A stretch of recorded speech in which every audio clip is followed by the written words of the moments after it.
हाय दोस्तों, स्वागत है मेरी चैनल पर। आज की कहानी ले जाएगी आपको एक सुनसान जंगल में, जहां तूफान की रात ने एक आम वीकेंड को डरावने रहस्य में बदल दिया। एक अजनबी की चीख, पेड़ों के बीच छुपा साया और वो खिड़की के बाहर की घूरती नजरें। क्या वो इंसान था या कुछ और? तैयार हो जाइए एक सच्ची सी लगने वाली चिलिंग स्टोरी के लिए। वीडियो को लाइक करें, सब्सक्राइब करें और चलिए शुरू करते हैं।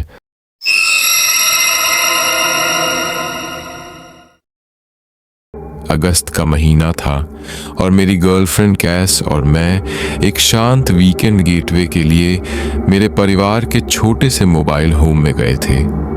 यह घर जंगल के बीचों बीच एक सुनसान इलाके में था, जहां बिजली, पानी और टॉयलेट की सुविधा थी। हम इसे लग्जरी कैंपिंग कहते थे।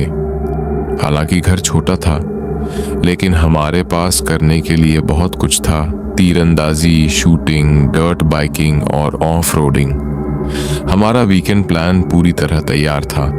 शुक्रवार को हमने सामान अनपैक किया, बाहर जाकर खाना खाया और ज़रूरी खरीदारी कर ली। शनिवार का दिन हमने रोमांचक एक्टिविटीज़ में बिताया, लेकिन शाम होते होते मौसम बिगड़ने लगा। तेज हवा चलने लगी और ऐसा लगा जैसे कोई बड़ा तूफान आने वाला हो। हमने जल्दी जल्दी बाहर रखे सामान को समेटा और अंदर चले गए। रात होते ही बारिश तेज हो गई और बिजली की चमक के साथ गरज से पूरा इलाका गूंज उठा। हमें यह नज़ारा देखना अच्छा लगा, इसलिए हम खाना लेकर बाहर डेक पर चले गए। अंधेरे आसमान में बिजली की सफ़ेद लकीरें डरावनी लेकिन शानदार लग रही थीं। तभी जंगल के अंदर से किसी के चिल्लाने की आवाज़ आई। यह सुनसान जगह थी और तूफान के बीच किसी की आवाज़ सुनाई देना बेहद अजीब था। आवाज़ अस्पष्ट थी, लेकिन ऐसा लग रहा था जैसे कोई मदद के लिए पुकार रहा हो। मैं डेक के किनारे जाकर देखने लगा। तभी बिजली चमकी और मुझे एक परछाई सी दिखी। कोई व्यक्ति पेड़ों के बीच खड़ा था। मैंने कैस को बताया, लेकिन उसने इसे मेरा वहम समझा, पर मैं जानता था कि मैंने कुछ देखा था। थोड़ी देर तक हम वहीं खड़े रहे, लेकिन कोई हलचल नहीं हुई। मैंने कैस को अंदर जाने को कहा और खुद डेक पर खड़ा रहा। तभी एक और बिजली कड़की और इस बार वह अजनबी पहले से बहुत करीब था। हमारे घर से मुश्किल से 20 फीट दूर। वह बस वहाँ खड़ा था, बिना कोई हरकत किए। मेरे रोंगटे खड़े हो गए। मैं तुरंत अंदर भागा और दरवाज़ा बंद कर लिया। कैस को बताया कि कोई हमारे बहुत करीब है, लेकिन हमें शांत रहना होगा। कुछ मिनट बाद हमें घर के बाहर कदमों की हल्की आवाज़ सुनाई दी।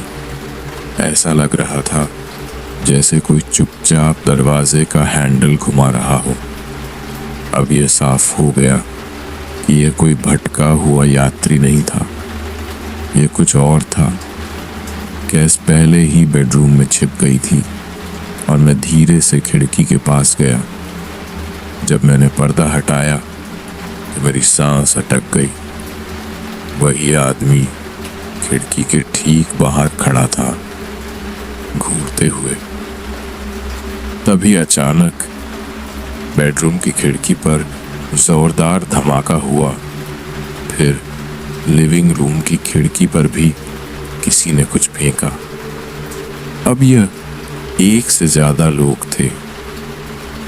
मेरे पिता हमेशा इस घर में एक राइफल रखते थे, जो बेड के नीचे रखी थी। मैंने झटपट उसे निकाला और लौट कर लिया। डर के बावजूद मैं मुख्य दरवाजे तक गया और झटके से खोल दिया। बाहर कोई नहीं था, लेकिन जैसे ही मैं सीढ़ियों से नीचे उतरा, वही आदमी अब मेरे ठीक सामने खड़ा था। मैंने बिना वक्त गंवाए हवा में एक गोली चलाई। अचानक वह आदमी घबराकर चिल्लाया और भाग गया। मैंने 2 अलग अलग आवाज़ें सुनी जो शायद आपस में कुछ कह रहे थे। फिर सिर्फ तूफान की आवाज़ रह गई। सुबह होते ही हमने बिना देर किए अपना सामान पैक किया और वहाँ से निकल गए। हमारे घर या गाड़ी पर किसी तरह की तोड़ फोड़ के निशान नहीं थे, लेकिन इस घटना ने हमारे अनुभव को हमेशा के लिए बदल दिया। अगले कुछ दिनों तक हम इस घटना के बारे में सोचते रहे। क्या वे लोग सिर्फ भटके हुए यात्री थे या फिर उनका कोई गहरा मकसद था? हमने पुलिस को सूचित किया, लेकिन जंगल के उस हिस्से में कोई सुराग नहीं मिला।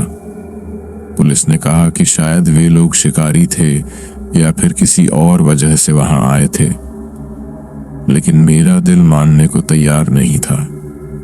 उनकी नजरों में जो डरावनी चमक थी वह किसी साधारण शिकारी की नहीं हो सकती थी। क्या वे हमें पहले से जानते थे? क्या उनका इरादा हमें नुकसान पहुंचाने का था? ये सवाल आज भी मेरे दिमाग में घूमते हैं। उस रात का डर मेरे दिलो दिमाग पर छा गया है। जंगल की वह शांति अब मुझे डरावनी लगती है। क्या वाकई वह जगह सुरक्षित थी या फिर हमने किसी ऐसी चीज को जगा दिया था जो सोई हुई थी? यह कहानी सिर्फ एक तूफान की रात की नहीं है, बल्कि उस रहस्य की है जो आज भी अनसुलझा है। ये कहानी आपको कैसी लगी? क्या आपने कभी ऐसा अनुभव किया है? कमेंट में जरूर बताएं।